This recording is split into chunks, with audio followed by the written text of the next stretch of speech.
Hey guys, welcome back to the channel, and today I'm going to show you how to withdraw cash from Chime. And there are a couple of methods. The first is ATM withdrawals. So you can use the Chime mobile app to find an ATM near you that accepts Chime cards, and then just once you're there, insert your Chime card into the ATM, enter your 4-digit PIN, and then select the withdraw option and choose the account you want to withdraw from, and then enter the amount that you want to withdraw and confirm the transaction, and just take your cash.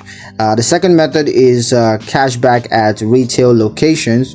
So you want to find a retail location. You can use the Chime mobile app to find a retail location near you that offers cashback, and just make a purchase using your Chime card. And then you want to ask the cashier for cashback, and then confirm the transaction and just take your cash. The third method is over-the-counter withdrawal.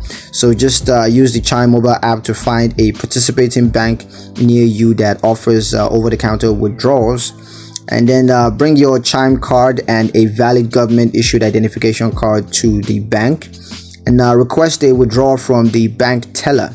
Of course, confirm the transaction and just take your cash away. So yeah, that's pretty much it on how to withdraw cash from Chime. I hope you guys liked the video. Hope you found it useful enough. If you did like the video, comment down below, let me know what your thoughts. Share the video with your friends and subscribe to the channel if you haven't done so already, and I will see you guys in the next one. Peace.